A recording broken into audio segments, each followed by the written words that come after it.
Good evening. Thank you for joining us. For those utilizing ASL interpretation services, our interpreters for tonight are Andrea Lamberton and Desiree Schlee. Instructions on how to pin their videos will be put in the chat. They will be listed as ASL interpreter Andrea and ASL interpreter Desiree. For those utilizing cart services, instructions to obtain cart services will be in the chat as well. Thank you.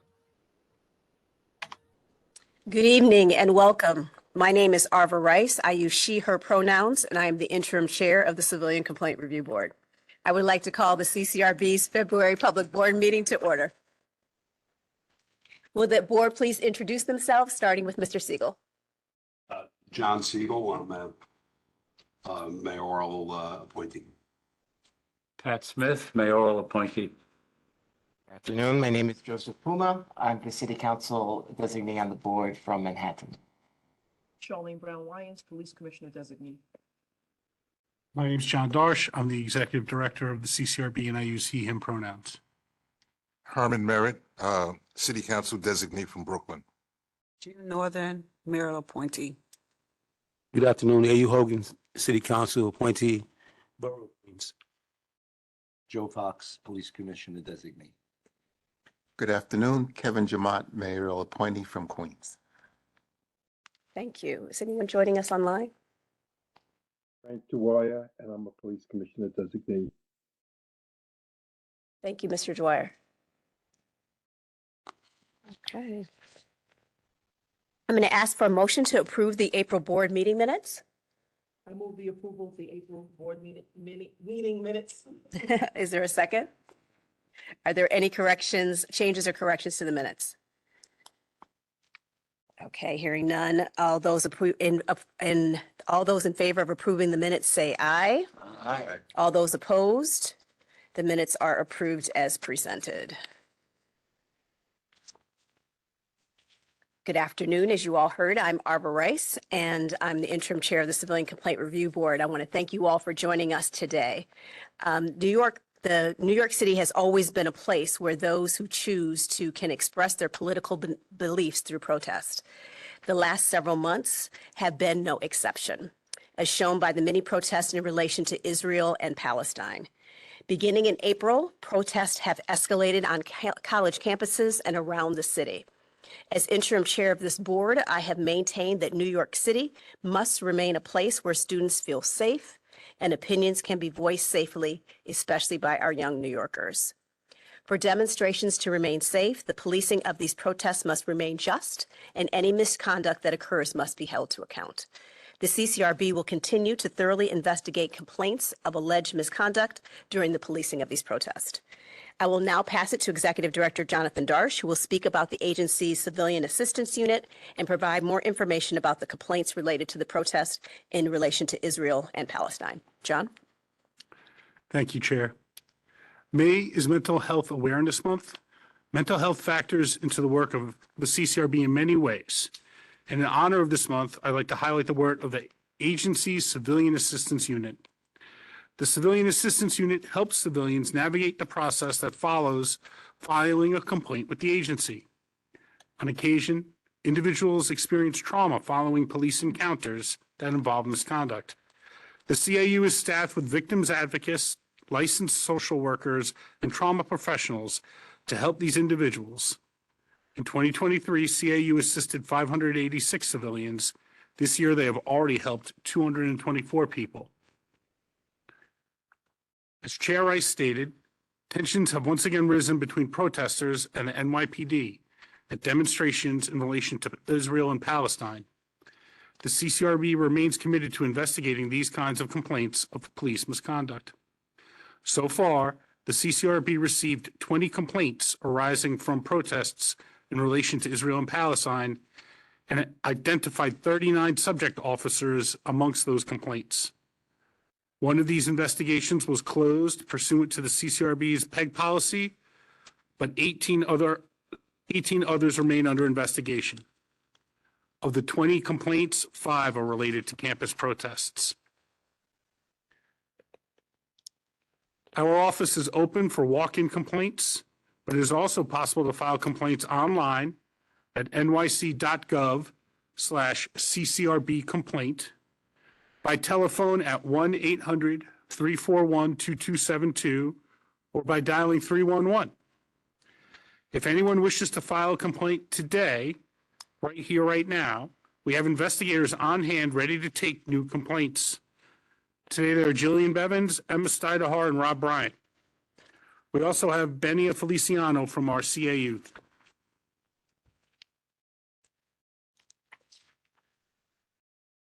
Today, we're going to hear from folks who are online before they're here in person. Regardless of whether you were joining online or in person, please keep your comments to 4 minutes. And if you're joining online and want to participate,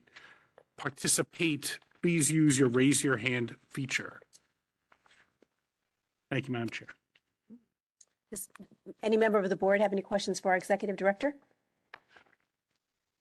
Any questions for our executive director? Okay. Seeing none, I'm going to ask for a presentation from our Deputy Director of Outreach and Intergovernmental Affairs, Marua Rigi.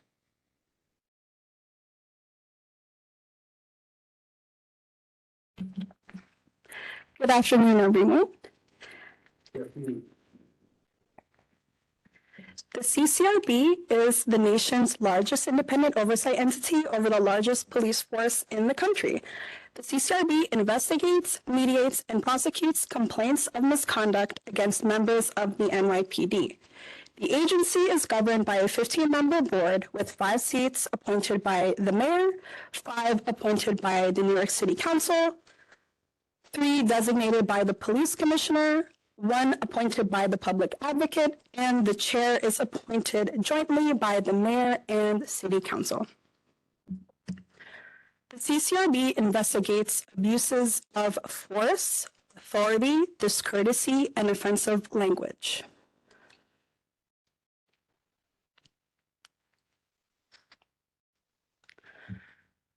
So, as of January 1st, 2024, we have an important update.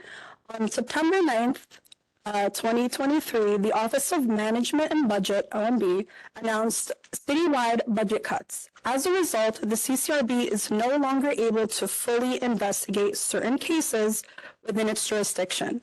After careful consideration, effective January 1st, 2024, the CCRB suspended investigating the following. Failure to provide Right-to-Know Act cards with no other allegations. Refusal to provide name or shield number with no other allegations. Discourteous words or actions with no other allegations. Threats with no action with no other allegations. Refusal to process a civilian complaint with no other allegations. Property seizures with no other allegations. Forcible removal to hospitals with no other allegations. Untruthful statements with no other allegations, and any complaint that has only the above referenced allegations. The CCRB will resume investigating these cases as soon as the city allocates sufficient funding to do so. If a complaint contains one of the above allegations in addition to other allegations that still fall within CCRB jurisdiction, every allegation in the complaint will still be investigated. How to report police misconduct. You can file a complaint online by visiting nyc.gov/CCRB complaint. You can also call the CCRB at 1-800-341-CCRB. Remember, if you see footage of misconduct on social media or in the news, you can file a complaint even if you weren't there in person. Additional ways to file a complaint include visiting us at our office. We are located at 100 Church Street on the 10th floor, New York, 1007. You can also file a complaint at your local precinct. The NYPD is required to accept CCRB complaints at any precinct. You can also request a complaint form and postage-free envelope. Additionally, you can DM us on social media. We use the same username, CCRB_NYC, on Facebook, Twitter, and Instagram. And lastly, you can mail a complaint into our office. Now we will hear from our Brooklyn Outreach Coordinator, Venus Scantleberry. Good afternoon, everyone. My name is Venus Scantleberry. I'm Brooklyn Outreach for the CCRB, and we're going to just talk about some numbers and highlights of what I've been doing in outreach so far. So for numbers, New Yorkers year to date, we have 11,791. Outreach events year to date is 94. Partners year to date is 20 that we've worked with so far in Brooklyn. Complaints received 2024 to date is 584. Complaints closed 2024 to date is 616. Officer substantiated 2024 to date is 146.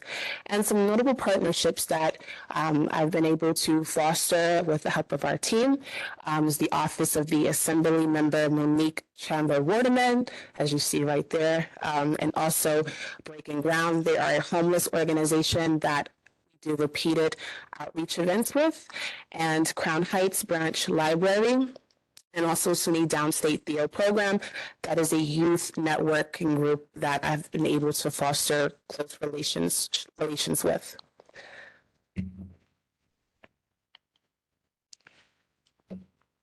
Also, some highlights for this year so far in Brooklyn.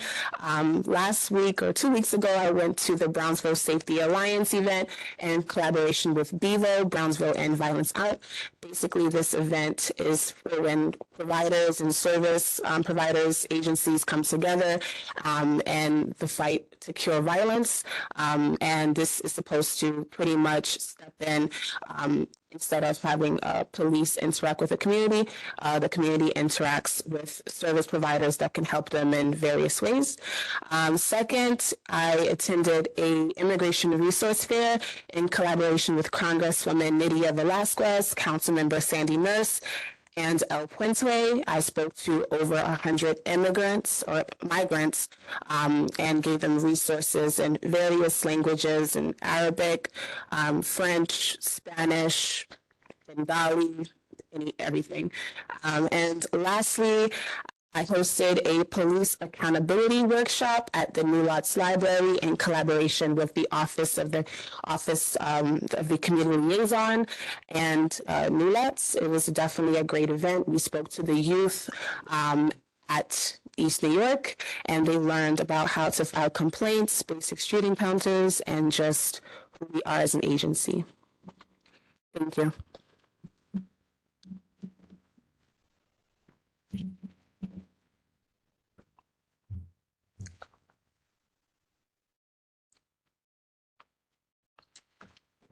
It's a lot of us today.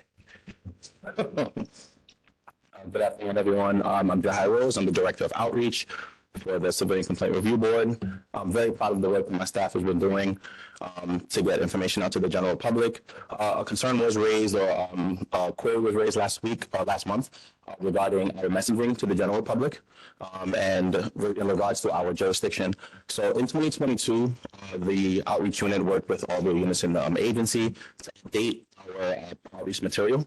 The outreach material included a couple of things. One, a QR code flyer that board members would be able to find inside of their folders. That includes one, the individual use of force, abuse of authority, disrespectful language, but also included racial profiling and sexual misconduct.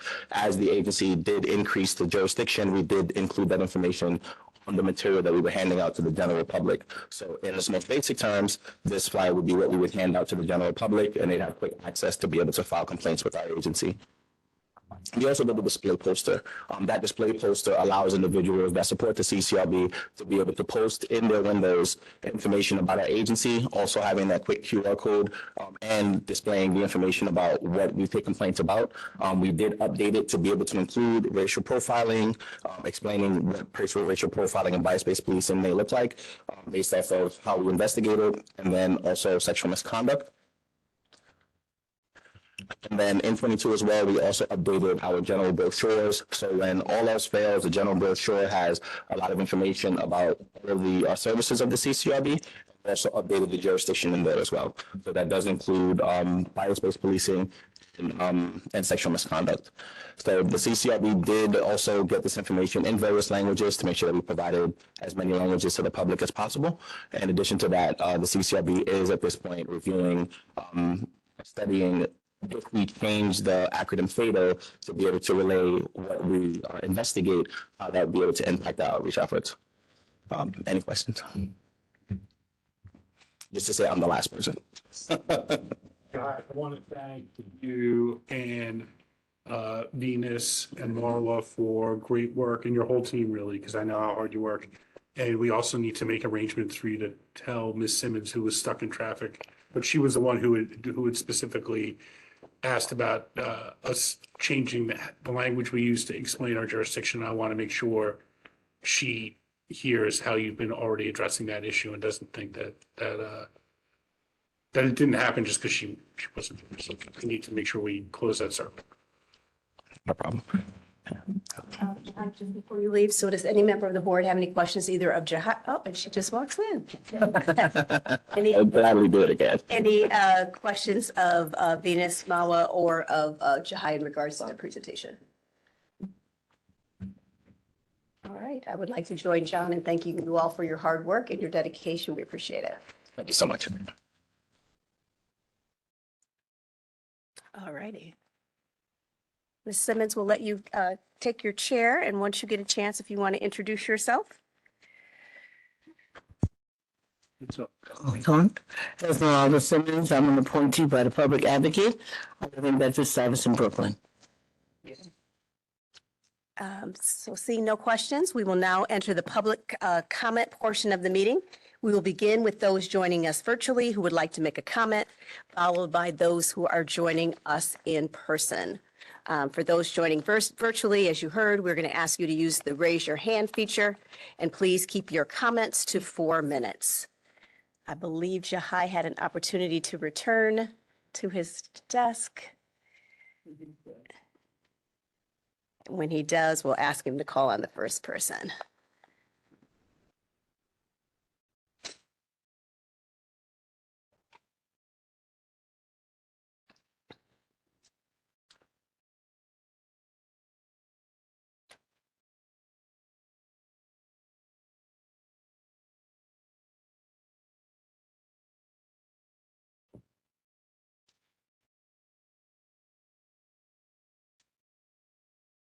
No? No, okay, thank you. All right, so we're gonna go, So there's no one raising their hand, Soren? okay. Is there anyone, if you're, sorry, this is your line. Since we do not have anybody online at this point, we're going to ask for those joining us in person, and they're interested in making a comment. If they want to please line up by the podium, we're going to still ask you to keep your comments to 4 minutes. Mr. Myers. Yes, I'm Michael Myers. I'm the president of the New York Civil Rights Coalition. I'm going to be very brief today. Very brief. I'm not going to even comment about what is this title, the police department chief or whatever he is. I'm not going to comment about that. That's ridiculous. I mean, his harassment of media, his ignoring regulations about partisan activity. I'm not going to comment about that. However, I will say this, if you have jurisdiction, somebody will make a complaint to you and do something about that guy. Ridiculous. I'm here to say that I am ashamed. I'm ashamed of this mayor. You ought to be ashamed of this mayor. He has attacked and gone after your leader. I think you're a very decent person. I think you're a very honorable person. I think you're a very principled person. I think you're a person of integrity and intelligence. And then one day he is bedeviled. The man is an idiot. And I'll say it again for the record. The man is an idiot. He can take the best of us and insult us. Insult you. There is silence. I don't understand the silence. This room should be buzzing. This room should be feeling that your leader, whether or not you vote for her or not, she is your leader. Nobody has said anything in the public session about that. I hope you wrote some letters. I hope you sent a telegram or you sent an email or something to say that you feel insulted. But then after your leader, the chairperson, the interim chair of the Civilian Complaint Review Board, that really undermines your independence. It undermines your integrity. So, in that short time, I would say, this man doesn't believe in independence, except for himself. He doesn't even believe in the independence of Civilian Complaint Review Board. Because you have been independent. Chair, the interim chair and the executive director have shown courage and independence and brought forth complaints against police officers which they deem to be verified by this board. Yet the board is silent when this mayor has come after your own, after your leader. And I must say, I'm flabbergasted. I kept listening to radio and TV and watching TV and reading the papers. Where is the comment from everybody else? The police representatives, the city council representatives, the mayor appointees in this commission. The people representatives are silent to this insult of you. Not just to your chair, not just to the New York Urban League, but to you and to us, the citizens of people of New York. So I resent it. So I state for the record, one more time, in terms of your categories of being offensive, I find this matter offensive. In terms of your category of being discourteous, I find this mayor discourteous. He should be ashamed of himself. He should resign. Thank you, Mr. Myers, for your comments. I appreciate them, and for, oh, sure, Mr. C. I don't agree that this board has been silent or this agency has been silent. I want to say on the record that to the chair that I commend you in the dignified and consistent way that you've carried out your responsibilities as board chair, regardless of the circumstances. And to me, this board and this agency speaks by its work, which you've led us in. And I have not seen anything, and I didn't know you until we were on this board together. I've not seen anything or in any way that you've been influenced or adversely affected by any of the surrounding events, reports, whatever they may be. I'm pleased that the reports of your demise are premature and that you're still here with us. And if I felt that the chair of this board was being influenced or compromised by surrounding politics, I would not be silent. But we act through our work. This agency acts through its work. And I think you're an example for this agency, which lots of people on the outside like to kick at, but they don't know the work or they don't recognize the work that the staff does and that the board does in reviewing cases, deciding them on the facts, carrying out our responsibilities. So to me, that's how we speak. And I respect and commend your leadership in leading us in that direction. Madam Chair, Yes. I wholeheartedly second everything that our colleague John Siegel has just said. Saved me from saying it. Thank you, I appreciate that. Any other comments from the board? I don't think this is a comment, Madam Chair. Might be, you think that I was looking at the things during the past week, things that's been in the media and things that's not been in the media, that when we construct a board of such, that we have to look at particular conflicts of interest. But it seems to me that there is one.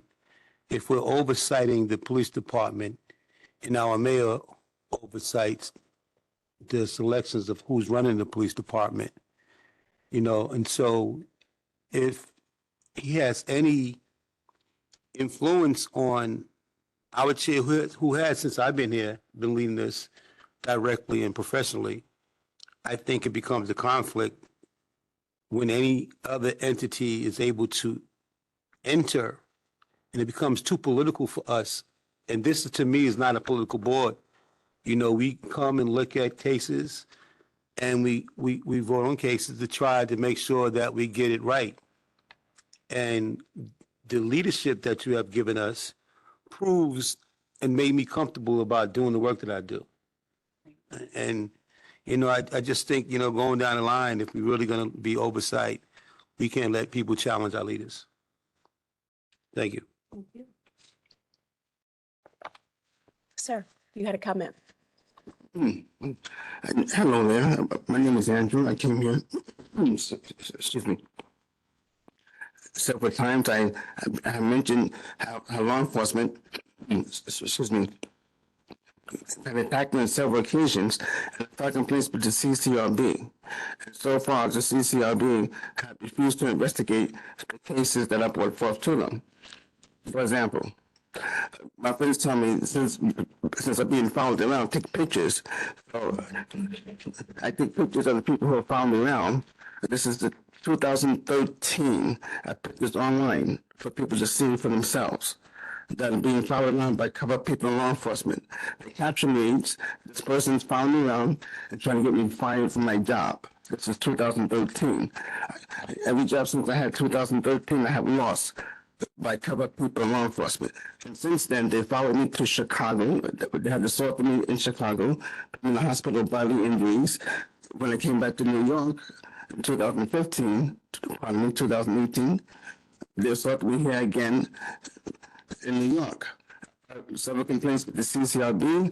They refused to take action. They refused to go out and get video, question witnesses, as it's on the website, that what they would do, they would question witnesses and get video. They refused to do it. And the last complaint that I gave when they tossed me in the sidewalk against my will, they refused to file complaints against the officers that was involved, which I got on video. But the CCRB says that they would take action, but they haven't taken action against any of the officers that I've filed complaints against. For some reason, I have no idea why. Maybe they might be threatened by law enforcement, but I know since I filed complaints, they refused to email me recently because I guess they could be retaliating against me. I have no idea. Maybe I've done something to the CCRB.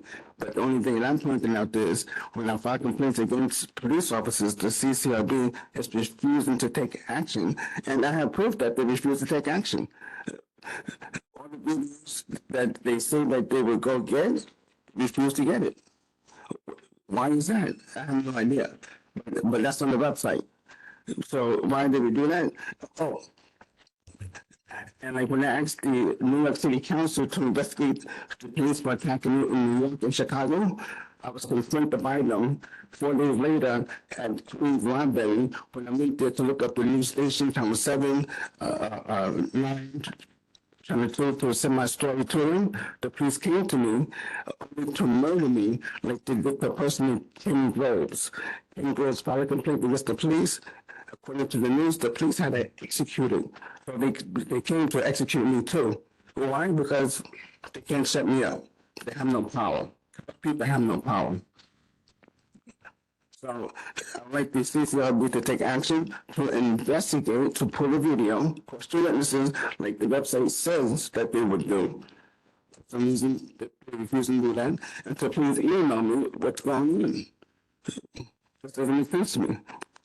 If the CCRB is being threatened, of course, I don't expect them to do that because, when people are threatened, they have a fear. But let the people come to me and threaten me. I'm not here. Anytime you cover people, when you go to court, in evidence, I bring evidence. It's no fear.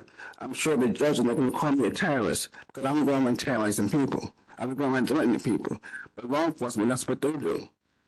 They do these things, but not me. Thank you for your comment. I just want to double check. So you were saying that the photo that you sent us is from, the photo that you just showed us from 2013? 2013. 2013. You're right. Law enforcement followed me around trying to get me fired from my job. They followed me to Chicago. Back in New York, they put me in the hospital in Chicago. They put me in the hospital in New York. I filed several complaints against these people, and so far nothing has been happening. Again, this is online, so they can't change this. This is online. Since 2013, these people are following me around trying to get me fired from my job. Every job I had since 2013, I have lost every job. Before that, I just thank you for your clarification. I just wanted to make sure that I knew that the photo was from 11 years ago. I'm going to ask if.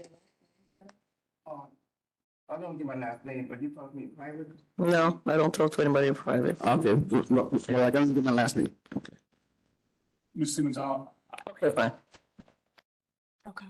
So did you want to make a response, John, to his question about the case in New York and Chicago, and also has some years on it? So, I've met with the gentleman before. I will, at the end of the day, review the matter and determine whether I should reach out again and try and explain things again. But there are difficulties involved when the matters under investigation are involving, number one, members of law enforcement members of law enforcement who are not members of the NYPD. We only have jurisdiction over the NYPD. Generally, our statute of limitations only goes 18 months from the date of incident, except in very limited circumstances. And our ability to obtain evidence is sometimes hampered, especially when there's a long delay in investigating a matter for a variety of circumstances. Thank you. Appreciate that. Sir, you had a comment? Hi, good afternoon, everybody. My name is Josmar Trujillo. I started coming to CCRB meetings about 10 years ago. It's good to see some familiar faces are still here. I'm coming today as the Queens organizer for the Office of Community Liaison. For two things. I wanted to, one, show some appreciation for the outreach unit. I was lucky enough to do an event last week with Senator Ramos, with Natasha. And as in the slides, I think the Brooklyn representatives were doing something with our colleague Tatiana in Brooklyn last week. So I wanted to just appreciate the outreach unit here. They've been doing a really good job partnering with us, helping get the word out. Just for anyone who doesn't know, and the second part is the shameless plug of our office. Our office works alongside the federal monitor that's overseeing the police department over lawsuits related, over police lawsuits, most notably the stop and frisk lawsuit, Floyd, from 10 years ago. That we work with the monitor to do outreach to the community. We give informational sessions about stop and frisk practices and trespass enforcement practices. And we also take anonymous feedback that we share with the monitor and the judges that are overseeing these cases. So I wanted to, just to kind of introduce ourselves formally to the board. I'm here with my colleague, Mauricia. And we have organizers in all of those, and our community liaison, Jermaine Thompson, has also been, I think, checking in with the CCRB at various points the last couple of years. Our office is relatively new, but again, I just wanted to thank the outreach unit here for all the great work that we've been able to do together. If anyone here in the board or in the audience is interested in getting more information about the work that we do, by the way, I also wanted to say we've been lucky enough to do great informational sessions with organizations like Life Camp. Board Member Hogan, thank you so much for being able to connect with CBOs throughout the city. But if you're interested, we're here, and we're interested in doing informational sessions, and again, taking some of this feedback back to the monitor and to the court as well. Thank you. Are there any other comments from those who are in the room? Okay. Seeing none. Oh, wait, sorry. Go ahead, Lauren. My apologies, should be fair. And I just wanted to say, as we approach Mother's Day, none of us would be in this room without our mothers, right? So, saying that, as I serve on the mayor's task force for ending gender and domestic-based violence, I would like to say But our police must look at domestic violence incidents as if this was their mother. If this was their mother, would they take certain actions against the victim of violence? Because how our police react in every one of these instances has to do with how the parent will be treated or the victim will be treated going forward from the courthouse to even the schoolhouse. And unfortunately, there's something called fortunately, there's something called movement of mothers, but unfortunately, they follow the parental alienation of mothers in domestic violence situations. So if our police officers arrest a victim of violence who's trying to get intervention from the police, then they end up being treated and criminalized, and that is criminalizing motherhood. That's like your mother trying to take care of you, trying to love you, trying to honor you as her child and take responsibility for you, but can't because law enforcement has now criminalized the mother for reporting abuse in her home. And then our judges follow suit with that. There are laws on the books. Our Constitution protects our unalienable rights. So it is the responsibility of this body, and we all know your responsibilities very well. But I just really want to say and impress upon everyone in this room and everyone in this dais and everybody in connection with this organization that our police have a responsibility to look at this through the lens of if this was your mother as we approach Mother's Day. Last but not least, again, I'm very saddened by the reports that I read in the paper about this wonderful woman, brilliant, amazing woman of God, intelligent woman who has done more for the CCRB in her short interim period than many people who have sat in that seat. She has advocated for more increased funding for the CCRB. And that is necessary for this body to do its work in the proper ways. So I feel like everyone from the Public Advocate's Office is here. You know, like every advocate, I even wrote Al Sharpton, I'm like, look, we've got to stand up for her. We've got, when we get good leadership, we have to, it's our responsibility as good constituents and citizens of America to stand up for them and respect them and honor them and ensure that they stay in their proper places, which is at the top of integrity. So thank you. Thank you, Mari. Do we have any other comments from those in the room? All right, I'm going to ask if we have any old business to come before the board. Any old business? Do we have any new business?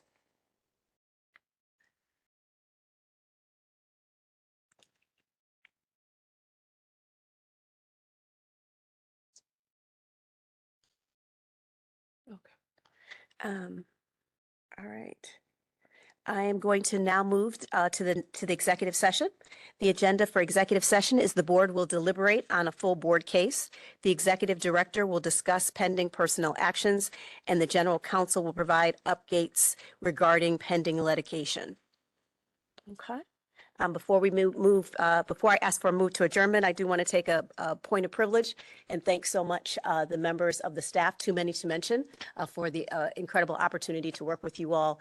Obviously, to the members of the board of directors, for the board of the CCRB, it has been an amazing adventure working with you all, and want to particularly thank two people who have taught me so very much, and that is board member Esmeralda Simmons, who represents the public advocate, and also Frank Dwyer. I've learned so much from the two of them who represent very different sides of these arguments, but I want to thank them for their incredible service. So I would like to have a motion to adjourn the meeting. Can I have a second? Second is, respectfully, is that a speech of farewell? I don't know. It just sounded like a farewell speech to me. I just wanted to say thank you. Okay. Hope not. Hope it isn't. Do I have a second? Second. Yeah. All right, so moved. We are adjourned. Thank you so much.